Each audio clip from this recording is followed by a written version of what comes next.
Zee 24 तास एक पाऊल पुढे. ब्रेक नंतर आपलं पुन्हा एकदा स्वागत. ग्राम विकासाचं केंद्र हे शिक्षण आहे आणि आजच्या जागतिकीकरणाच्या रेट्यात केवळ पदवी शिक्षण नव्हे तर स्वयंरोजगाराचे धडे गिरवणंही तितकंच गरजेचं आहे. ही काळाची पावलं ओळखून रत्नागिरीतल्या दुर्गम भागात सुरू झालं लोकमान्य टिळक विद्यालय. शालेय अभ्यासक्रमाला स्वयंरोजगाराची जोड देण्यात आल्यानं आज शाळेचे विद्यार्थी खऱ्या अर्थानं स्वावलंबी झाले. दापोलीतलं चिखलगाव लोकमान्य टिळकांचं मूळ गाव.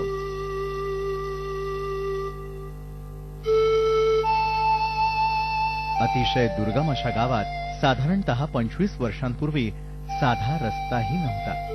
तेव्हा एका ध्येयवेड्या दाम्पत्यानं एका छोट्याशा गोठ्यात अवघ्या 6 मुलांना बरोबर घेऊन शाळा सुरू केली. आज हा ज्ञानवृक्ष बहरलाय.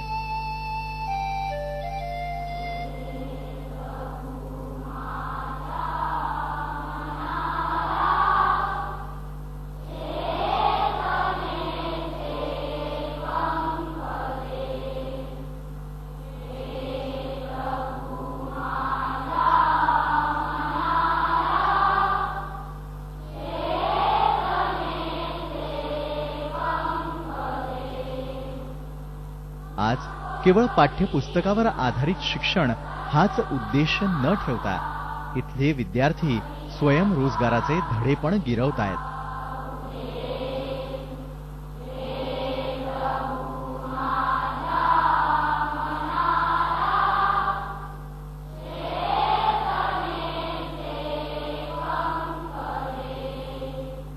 इथे आल्यावर माझ्यात आत्मविश्वास नव्हता की मी हे करू शकेन, पण जेव्हा मला सरांनी सांगितलं तेव्हा मी स्वतः आत्मविश्वास माझ्यात निर्माण झाला आणि मी स्वतः ते बॅटरी करायला शिकलो.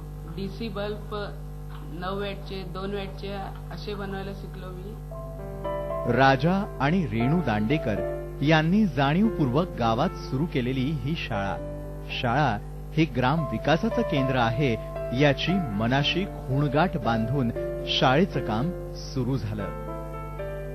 शाळा हे ग्रामविकासाचं केंद्र असेल, परिवर्तनाचं केंद्र असेल, आपल्या कामाचं केंद्र असेल आणि तिथून परिवर्तनाच्या दिशा, परिवर्तनाच्या वाट्या तिथपासून सुरुवात होतील, शाळेपासून सुरुवात होतील आणि समाजापासून शाळेकडे पुन्हा त्याच वाटा समाजाला घेऊन येतील आणि समाज शाळेबरोबर येईल आणि शाळा समाजात जाईल. अशा संकल्पनेतून आपण हे काम सुरू केलंय. तुम्हाला ग्रामीण भागात काम सुरू करायचं असेल तर ही सूत्र लक्षात ठेवणं गरजेचं आहे की लोकात जा, पहिलं सूत्र आहे. दुसरं आहे लोकांच्यात राहा, ते जसे राहतात तसे राहा.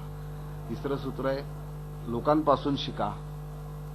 चौथं सूत्र आहे तुम्हाला काय येतं हे विसरून जा आणि 5वं सूत्र आहे लोकांच्या गरजानुसार काम करा.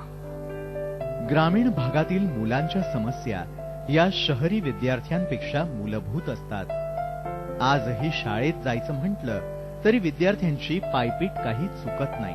त्यामुळंच या विद्यार्थ्यांच्या शिक्षणाचा आराखडा आखताना केवळ पदवी हे उद्दिष्ट न ठेवता त्यांना स्वावलंबनाचे धडेही देणं गरजेचं ठरलं. व्यवसाय शिक्षण 5वी पासून चालू केल्यानंतर या विद्यार्थ्यांच्या मनामध्ये जो आत्मविश्वास निर्माण झाला, त्या आत्मविश्वासातून पुढे मुलं स्वतःच्या पायावरती उभी राहिली.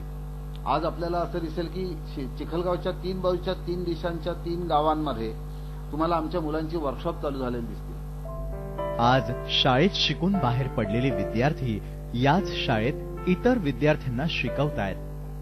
ग्रामीण भागातल्या मुलांना जेव्हा शिकवतो तर त्यांची शिकण्याची खूप तयारी असते आणि पॉझिटिव्हली बघायचं म्हटलं तर कष्ट करण्याची त्यांची खूप तयारी असते आणि त्यामुळे त्यांना शिकवायला खूप सोपं जातं.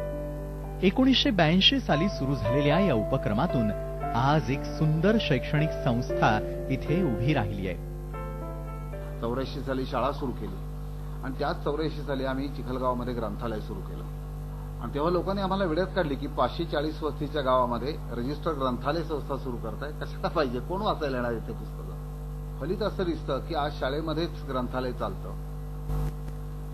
135, 130 ते 150 पर्यंत पुस्तकं वर्षामध्ये मुलं वाचणारी आमच्या शाळेमध्ये आहेत सुट्टीमध्ये मधल्या वेळामध्ये शाळेनी भरलेले ग्रंथालय पाहायची भाग्य आम्हाला या शाळेने दिलं. विद्यार्थी पुस्तकातलं शिकतात आणि अनेक वस्तू अगदी संगणकाची बांधणीही स्वतः करतात. शेतीवर आधारित अभ्यासक्रमही इथे राबवला जातो. शालेय अभ्यासक्रमाला बाह्य शिक्षणाची जोड देऊन प्रयोगशाळा, प्रयोगशाळेतून कार्यशाळा आणि कार्यशाळेतून व्यवसायशाळा असा एक अभिनव प्रयोग आज इथे यशस्वीरित्या साकारला जातोय. आपण करत असलेल्या प्रयोगाचं यश निश्चित आहे हे जसं दांडेकर दाम्पत्याच्या मनात रुजलंय तसंच ते इथल्या विद्यार्थ्यांच्या मनातही. आणि शाळेच्या यशाचं गमकही हेच आहे. इथे एक ब्रेक आणि ब्रेक नंतर एका ध्येयनिष्ठ शिक्षकाची यशोगाथा. झी 24 तास एक पाऊल पुढे.